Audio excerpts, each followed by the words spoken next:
Night வெண்ணிலா ஓன அழுக ஆரம்பிக்கிறாங்க. என்னாச்சு ஏதாச்சுன்னு தெரியாம வீட்ல இருக்க எல்லாரும் லைட்டை போட்டுட்டு ஓடி வரவும் செய்றாங்க. என்னம்மா ஆச்சு என்னம்மா ஆச்சுன்னு இங்க தாத்தா பதட்டப்பட, இங்க வெண்ணிலா ரூம கதவை திறந்துட்டு உள்ள காவேரி பிறகு விஜய் ராகினி எல்லாருமே போய் பாக்குறாங்க.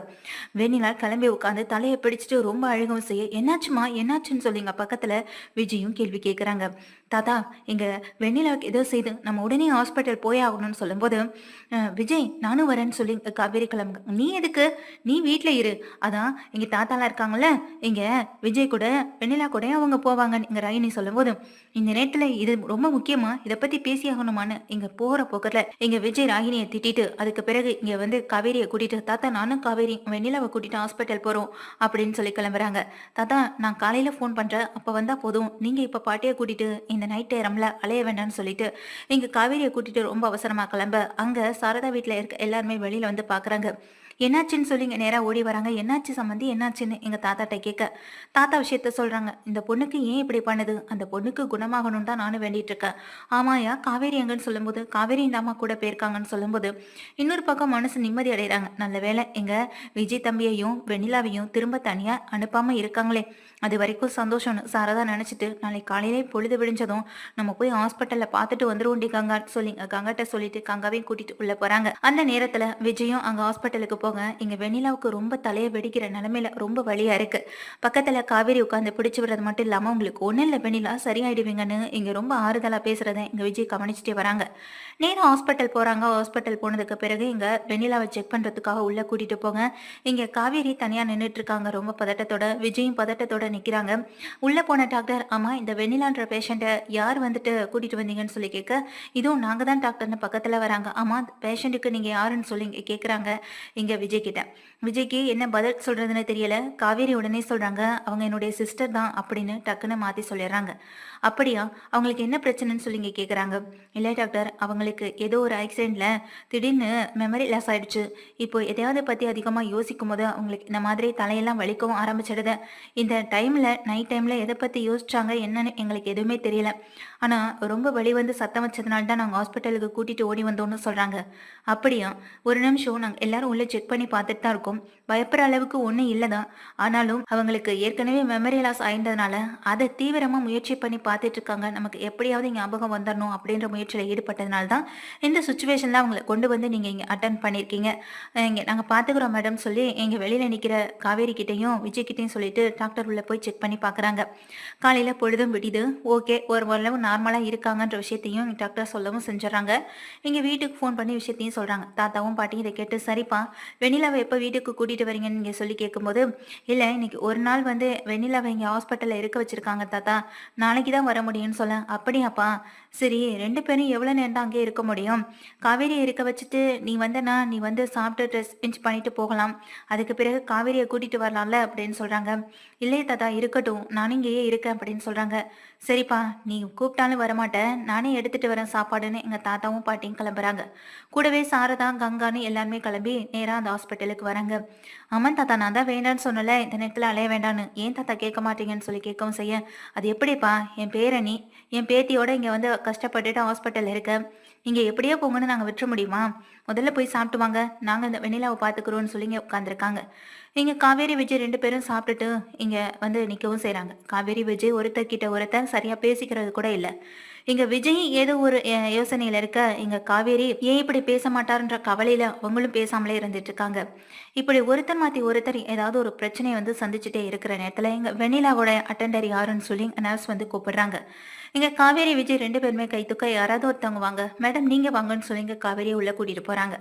உள்ள கூட்டிட்டு போற எங்க காவேரி கிட்ட, இங்க நீங்க எங்ககிட்ட பேச்சு கொடுத்துட்டே இருங்க, ஏதாவது ஒரு விஷயம் ஞாபகத்துக்கு வருதான்னு பாருங்க. இதே போல வீட்டுல போய் இவங்க முயற்சி பண்ணாங்கன்னா பின்னாடி பெரிய பிரச்சனை வரும்ல, தலை ரொம்ப வலிச்சதுனாலும் பிரச்சனை தான், அதுக்காக தான் டாக்டர் இப்படி செய்ய சொன்னாங்கன்னு சொல்லும்போது, இதை கேட்ட எங்க காவேரியும் சரிங்க அப்படின்னு சொல்லி எங்க வெண்ணிலா கிட்ட பேச்சு கொடுக்குறாங்க. வெண்ணிலா, உங்களுக்கு விஜய் ஞாபகம் இருக்கான்னு சொல்லி இங்க சின்ன சின்ன விஷயங்களை பேசவும் ஆரம்பிக்க, நான் அவரே நேரடியாக கூப்பிட்றேனே, அவர் வந்தால் இன்னும் பெட்டராக இருக்கும், இவங்களும் அதை கொஞ்சம் ஃபீல் பண்ணுவாங்க அப்படின்னு இங்கே காவேரி சொல்லும்போது, காவேரிக்கு இதில் கொஞ்சம் விருப்பம் இல்லைனாலும் கூட இங்கே வெளியில் நிற்கிற விஜயை கை காட்டி கூப்பிடுறாங்க. விஜயும் உள்ள வர, என்னாச்சுமா என்னாச்சு காவேரின்னு சொல்லி இங்கே கேட்கும்போது, வெண்ணிலா கிட்ட சில விஷயங்களை பற்றி பேச சொல்கிறாங்க. நீங்கள் அவங்க கூட இருந்த சில விஷயங்களை பற்றி பேசுனீங்கன்னா அவங்களுக்கு ஞாபகம் வரும்லன்னு சொல்லி கேட்கவும் செய்ய, வெண்ணிலா நம்ம 2 பேரும் பைக்ல ரொம்ப தூரம் போவோம் ஞாபகம் இருக்கா? காலேஜ் கூட உங்க அப்பாவுக்கும், அம்மாவுக்கும் தெரியாம என் கூட கட் அடிச்சுட்டு வெளியில வந்தது ஞாபகம் இருக்கான்னு, இப்படி ஏகப்பட்ட விஷயங்கள பேச செய்ய, பக்கத்துல நிக்கிற எங்க காவேரிக்கு மனசு ரொம்ப வலிக்குது. இங்க பேசிக்கிட்டே இருக்கும்போது காவேரிய கவனிக்கிறாங்க. காவேரியோடைய முகம் மாறதையும், அவ கஷ்டப்படுறதையும் பார்த்து, விஜயால தாங்கிக்கவே முடியலனாலும் வேற வழி இல்ல. ஏன்னா, இங்க வெண்ணிலா கிட்ட பேச்சு குடுத்துட்டே இருக்க சொல்றாங்க. வெண்ணிலாவும் இங்க விஜய் சொல்ற ஒவ்வொரு விஷயத்தையும் இமேஜினேஷன் பண்ணி பண்ணி பார்க்கறாங்க. ஆனா அவங்களுக்கு ஞாபகமே வரமாட்டுது. ஓரளவுக்கு மேல இன்னமும் தலைவலி அதிகமாக அப்படியே மயங்கி விழுந்துடுறாங்க. சரிங்க, நீங்க இதுக்கப்புறம் எதுவும் பேச வேணாம். மயங்கிட்டாங்க. நாங்க ட்ரீட்மெண்ட் எடுக்கணும். முக்கியமா இந்த மாதிரி பிரச்சனை இருக்கிறவங்கள நாங்க அவ்வளோ சீக்கிரத்துல வீட்டுக்கும் அனுப்ப மாட்டோம். எங்க டாக்டர் வந்த பிறகு என்ன ஏதுன்னு பேசிட்டு சொல்றோம்னு சொல்றாங்க. இததான் வெளியில வந்து எங்க காவேரி விஜய் 2 பேருமே சொல்லவும் செய்ய, அப்படியாப்பா, என்னமோ இந்த பொண்ணுக்கு சரியாயிடும்ன்ற நம்பிக்கை எங்களுக்குள்ள கொஞ்சம் வரவும் செஞ்சிருக்கு. அந்த பொண்ணுக்கு சரியாயிடுச்சுனாலே எங்களுக்கு சந்தோஷம் தாப்பா அப்படின்னு சொல்றாங்க. சரி தாத்தா, நாங்க பாத்துக்கிறோம். நீங்க கிளம்புங்க தாத்தான்னு சொல்லி எங்க அனுப்பி வைக்கிறாங்க. தாத்தா, பாட்டி, சாரதானி எல்லாருமே எங்க வீட்டுக்கு அனுப்பி விட்டுட்டு காவேரி விஜய் 2 பேரும் இருக்கவும் செய்றாங்க. அன்னைக்கு நைட்டு அதே போல அந்த ஹாஸ்பிட்டல்ல இருக்கும்போதே எங்க காவேரி உள்ள போய் பாக்குறாங்க. வெண்ணிலாவுக்கு அதே போல தலைவலிக்க ஆரம்பிக்குது. வெண்ணிலா படுக்கையிலே கடந்து துடிக்கிறத பார்த்து திரும்ப டாக்டரை கூப்பிடுறாங்க. டாக்டர் வந்துட்டு இங்க உள்ள வந்து செக்அப் பண்றவங்க நாளைக்கு காலையில இதுக்காக இருக்கிற ஒரு ஸ்பெஷலிஸ்ட் வரேன்னு சொல்லியிருக்காரு. அவரே வந்து இங்க வெண்ணிலா கேஸ் அட்டன் பண்ணுவாரு. அவர் அட்டன் பண்ணிட்டு என்ன ஏதுன்னு சொல்லட்டும் அப்படின்னு சொல்லிடுறாங்க. சரின்னு சொல்லி இங்க விஜய், காவேரி 2 பேருமே அடுத்த நாள் காலையிலயும் வெயிட் பண்ணிட்டு இருக்காங்க. அடுத்த நாள் அந்த அட்டெண்டர் ஸ்பெஷலிஸ்ட் வந்துட்டு பார்க்கவும் செய்றாங்க. பார்த்துட்டு இங்க வெண்ணிலா பார்த்து சில டீட்டெயில்ஸ் இந்த கேஸை பத்தின எல்லா விவரங்களையும் சேகரிக்கவும் செய்றாங்க. அவங்கள பத்தி தெரிஞ்சுக்கவும் செய்றாங்க. அதுக்கு பிறகு இங்க வெண்ணிலாவுக்கு ட்ரீட்மெண்ட் கொடுக்குறாங்க. அவங்களுக்கு சில விஷயங்கள் ஞாபகம் வந்தே ஆகணுன்ற மாதிரி ட்ரீட்மெண்ட் கொடுக்க கொஞ்ச நேரத்துல எங்க டாக்டர் உள்ள கூப்பிடுறாங்க. அதுக்கு பிறகு இங்க காவேரி, விஜய் 2 பேருமே உள்ள போக, என்னாச்சு டாக்டர், அவங்களுக்கு என்னாச்சுன்னு சொல்லி ரொம்ப பதட்டத்தோட எங்க விஜய் கேட்கவும் செய்ய, அவங்க ஏதோ ஒரு விஷயத்த பத்தி திரும்ப திரும்ப சொல்லிட்டே இருக்காங்க. அது என்னன்றது உங்களுக்கு புரியுதா? நல்லா காது கொடுத்து கேளுங்க அப்படின்னு சொல்லும்போது விஜய் தான் பக்கத்துல போய் கேட்கவும் செய்ய, காவேரி பார்த்துட்டே இருக்காங்க. என்ன விஷயமா இருக்கும்னு இங்க காவேரிக்கு ஒன்றும் புரியல. அவங்க ஏதோ ஒரு பெரிய மால்னு சொல்றாங்க. பக்கத்துல ஒரு சின்ன ஒரு வீடு மாதிரி இருக்குன்னு சொல்றாங்க. இத விஷயத்த பத்தியுமே பேசுறாங்க. ஆமா, அது என்ன விஷயம், என்ன ஏதுன்னு உங்களுக்கு எதுவும் புரியுதான்னு சொல்லி திரும்ப திரும்ப கேட்க செய்ய, என்ன ஏதுன்னு எனக்கு தெரியலையே டாக்டர்னு இங்க திரும்பவும் விஜய் வந்து டாக்டர் கிட்ட சொல்றாங்க. இங்க வெண்ணிலா படுத்திருக்கவங்க அந்த ஒரு விஷயத்த மட்டுமே தான் திரும்ப சொல்றாங்க. பெரிய மால், அங்க அந்த இடத்துல தான் இருக்காங்க, அங்கதான் போனேன், அங்கதான் போகணும் அப்படின்னு இந்த மாதிரி புலம்பிக்கிட்டே இருக்காங்க. இதை கேட்டு எங்க விஜய்க்கு ஒன்றும் புரியல. இல்லை டாக்டர், ஏதோ ஒரு விஷயத்த பத்தி அவங்க தீவிரமா யோசிக்கிறாங்கன்றதும் புரியுது. அதே நேரம் அதை சொல்லணும்னு நினைக்கிறாங்க. ஆனா அதை சொல்லக்கூடிய நிலைமையில அவங்க இல்லவும் இல்லை. சில விஷயங்கள் அவங்களுக்கு முழுமையா ஞாபகத்துக்கும் வரல அப்படின்னு சொல்லவும் செய்றாங்க. இதை கேட்டதும் எங்க விஜயும் என்னவா இருக்கும்னு தெரியாம காவேரி 2 பேரும் புலம்பிட்டு வெளியில வந்து உட்கார, என்ன விஷயத்த என்கிட்ட வெண்ணிலா சொல்லணும்னு நினைக்கிறா அப்படின்ற பத்தி இங்க காவேரி கிட்ட சொல்லவும் செய்றாங்க. ஆமா, அவங்க எதை பத்தி அதிகமா சொல்லிட்டு இருந்தாங்க சொல்லுங்க விஜய்னு சொல்லி இங்க கேட்க, பெரிய மால், மால் பக்கத்துல ஒரு சின்ன கம்பெனி, அதுக்குள்ள ஒரு குடோன் இருக்கும் அப்படின்னு திரும்ப திரும்ப சில விஷயங்களை புரியாத மாதிரியே சொல்லிட்டு இருக்கான்னு சொல்லி இங்க கேட்கவும் செய்ய, ஆமா, உங்க கம்பெனி இருக்கிற இடத்துல இருந்து மால் எங்க இருக்குன்னு சொல்லி இங்க கேக்குறாங்க. பக்கத்துல அந்த மாதிரி எதுவுமே இல்லையே காவேரி. இங்க வெண்ணிலாவுக்கு எல்லாமே நல்லா தெரியும். ஆனா இவ சொல்ற விஷயம் தான் எனக்கு புரியவே மாட்டுதுன்னு இங்க திரும்பவும் காவேரியை பார்த்து விஜய் சொல்லவும் செய்றாங்க. அப்போ உங்க கம்பெனி பக்கத்துல எந்த மாலும் இல்ல. ஆனா உங்க கம்பெனிக்கு பக்கத்துல குடோன் இருக்குல்ல அப்படின்னு சொல்லி கேட்க, இருக்கு அப்படின்னு சொல்றாங்க. அங்க போனா நமக்கு ஏதாவது தெரிய வரும்லன்னு சொல்லும்போது, இல்ல காவேரி, இங்க வெண்ணிலாவுக்கு எதுவுமே ஞாபகம் இல்ல. அவளால எதுவுமே சொல்ல முடிய மாட்டுது. அவ ஏதோ ஒரு விஷயத்த வளர்றா அப்படின்றதுக்காக நம்மளே எப்படி அதை நிரூபிக்க முடியும்? நம்மளே அதை எப்படி பார்த்துக்க முடியும்னு சொல்லி இங்க கேட்கவும் செய்றாங்க. எனக்கு ஏதோ ஒரு விஷயம் தவறா தோணுது விஜய் சொல்லி இங்க யோசனையிலே இருந்துட்டு இருக்காங்க காவேரியும். அப்பதான் இங்க காவேரி திரும்ப விஜய்கிட்ட கேக்குறாங்க, ஏன் விஜய், உங்க பேர்ல இருக்கிற உங்க அம்மா அப்பா ஏற்படுத்தின கம்பெனின்னு பார்த்தா வேற எது இருக்குன்னு சொல்லி கேட்க, 2 கம்பெனி இருக்கு, இப்ப புதுசா நான் ஆரம்பிச்சிருக்கேன், இதை தவிர்த்து வேற எதுவுமே என்கிட்ட இல்லையே அப்படின்னு சொல்றாங்க. இப்ப எதுக்கு தேவையில்லாம அதை பத்தி எல்லாம் கேட்டுட்டு இருக்குன்னு இங்க காவேரி கிட்ட சின்னதா கோவப்படவும் செய்யறாரு விஜய். கேட்கறதுக்கு மட்டும் பதில் சொல்லுங்கன்னு எங்க காவேரியின் பதிலுக்கு கோவப்பட, சரி சரி, ரொம்ப டென்ஷன் ஆகாத, நானே சொல்றேன்னு சொல்லி எல்லாத்தையுமே சொல்றாங்க. இதுக்கப்புறம் இங்க காவேரி சொல்ற மாதிரி அங்க பக்கத்துல எதுவும் மாலும் இல்ல. அதே போல இவங்க சொல்ற மாதிரி பக்கத்துல எதுவும் சின்ன வீடோ குடோன் இது எதுவுமே இல்ல. அப்புறம் எதுக்காக வெண்ணிலா அதை பத்தியே பேசிக்கிட்டு இருக்கணும், வெண்ணிலா எதுக்காக அதை பத்தியே யோசிக்கணும்னு சொல்லி நான் வந்து வீட்டுக்கு போறேன்னு சொல்லி எங்க விஜய்கிட்ட சொல்லிட்டு ரொம்ப சந்தேகத்தோட வீட்டுக்கு போறாங்க. வீட்டுக்கு போனதுக்கு பிறகு அங்க ராகினி இல்லைன்றதை தெரிஞ்சுக்கிட்ட எங்க காவேரி தாத்தா கிட்ட கேட்கவும் செய்றாங்க. தாத்தாவும் அப்படியெல்லாம் ஒன்றும் இல்லையேம்மா சொல்லிட்டு அப்பதான் தாத்தாவுக்கு ஒரு விஷயம் ஞாபகம் வருது. ஆமாம்மா, ஒரு கம்பெனி எங்களுக்கு இருந்துச்சு.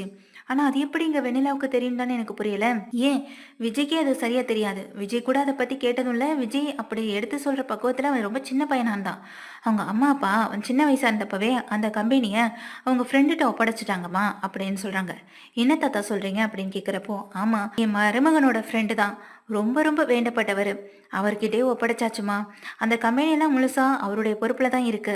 அவங்க பேருக்கு எழுதியும் குடுத்துட்டாங்க. இங்க விஜயோட அம்மா, அப்பா 2 பேருமே அப்படின்னு சொல்றாங்க. இத கேட்ட இங்க காவேரி, ஒருவேளை தாத்தா இங்க வெண்ணிலா சொல்ற விஷயம் வெண்ணிலாவுக்கு தெரியாமலே இருந்திருக்கு. அப்புறம் எப்படி வெண்ணிலாவுக்கு அது மட்டும் தெரிஞ்சிருக்கு? ஒருவேளை அங்க போனா ஏதாவது ஒரு விஷயம் நமக்கு கிடைக்குமா? வெண்ணிலா பத்தி தெரிஞ்சுக்கிறதுக்கு ஒரு வாய்ப்பா இருக்கும்லன்னு சொல்லி எங்க காவேரியும் கூப்பிடுறாங்க. தாத்தாவும் இல்லம்மா அது வந்து எப்படி அங்க போறது அப்படின்னு தெரியாம யோசிக்கிறாங்க. அட என்ன தாத்தா, அந்த இடத்துல யாருமே இருக்க மாட்டாங்களான்னு சொல்லி கேட்க, இல்லம்மா அந்த இடத்துல இப்ப வேலையாட்களை தவிர வேற யாரும் இல்லைன்று நான் கேள்விப்பட்டேன். அவங்க ஃப்ரெண்டு கூட இப்போ வெளிநாடு போயிட்டு கிளம்பி போயிட்டதா கூட சொன்னாங்க. அந்த நேரத்துல இப்ப நம்ம அங்க போறது சரியா இருக்குமான்னு சொல்லி கேட்க, தாத்தா நம்ம அங்க போய் பார்த்துட்டு வர்றது சரியா இருக்குன்னு தான் எனக்கு தோணுதுன்னு சொல்லி எங்க தாத்தாவை காவேரி கூட்டிக்கிட்டு நேரா அங்க கிளம்பி போறாங்க. இப்போ அந்த வெண்ணிலா சொன்ன இடத்த தேடி போறாங்க எங்க காவேரியும் தாத்தாவும். அங்க போனதுக்கு பிறகு அங்க சொன்ன மாதிரி வேலையாட்கள் மட்டும்தான் இருக்காங்க. ஆமா இவங்க யாரு புதுசா இருக்கு, இந்த இடத்துக்கு யாருமே வரமாட்டாங்கன்னு சொன்னாங்க. ஆனா இவங்க தேடி எதுக்காக இந்த இடத்துக்கு வராங்கன்னு சொல்லி யோசிக்கிறாங்க. இங்க வந்திருக்க காவேரி அங்க யார்கிட்ட இடத்த கொடுத்தாங்களோ அந்த ஆளை பார்க்கணும்னு சொல்றாங்க. இல்லம்மா அந்த ஆளு வந்து ஊர்ல இல்ல, அவங்க வந்து வெளிநாடு போயிட்டாங்கன்னு சொல்லும்போது எப்போ வருவாங்கன்ற டீட்டெயில்ஸையும் கேட்டு தெரிஞ்சுக்கிறாங்க. தெரிஞ்சுக்கிட்டு இங்க வெளியில வர காவேரி, என்னம்மா உள்ளே விட மாட்டாங்க போலேன்னு எங்க தாத்தா சொல்ல, ஆமா தாத்தா இவங்க கிட்ட எவ்வளவோ பேசி பார்த்துட்டேன், ஆனா நம்மளை யாரையும் உள்ளே விட மாட்டாங்கன்னு சொல்லும்போது உள்ள ஒரு குரல் சத்தம் கேட்குது.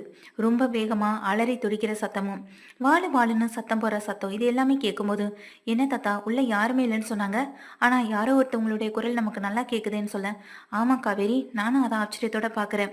இங்க இடத்துல யாருமே இல்லைன்னு சொன்னாங்க, ஆனா ஏதோ ஒரு அம்மாவுடைய சத்தம் எனக்கு காதுல கேட்டுக்கிட்டே இருக்கேன்னு சொல்லி எங்க தாத்தாவும் சொல்ல, தாத்தா பேசாம நம்ம உள்ள போய் பார்த்துடலாமா, ஏதோ தவறு நடக்குதுன்றது மட்டும் எனக்கு நல்லாவே புரியுது தாத்தான்னு சொல்ல, என்னம்மா சொல்ற, எனக்கும் அந்த மாதிரி தான் மனசுக்கும் தோணுது. ஆமா இங்கெல்லாம் வேலையாட்கள் இருக்காங்களே, அவங்களை தாண்டி நம்ம எப்படி போக முடியும்னு சொல்லி இங்க கேட்கவும் செய்றாங்க. தாத்தா இவங்களை தாண்டி நம்ம வெளியில போக முடியாது. இவங்களும் ரொம்ப உஷாரான ஆட்கள் மாதிரி தான் தெரியுறாங்க. வேற வழியே இல்லை, நம்ம போலீஸ்க்கு இன்ஃபார்ம் பண்ணா மட்டும்தான் இங்க என்ன நடக்குதுன்றதை நம்ம தெரிஞ்சுக்க முடியும். சந்தேகத்தோட நம்ம போலீஸ்க்கு இன்ஃபார்ம் பண்ணுவோம். உங்களுக்கு தான் எங்க போலீஸ் ஆஃபீஸர் நிறைய பேர் தெரியுமே, அவங்கள வர சொல்லுங்க தாத்தான்னு சொல்லும்போது எங்க தாத்தா உடனே ஃபோன் பண்றாங்க.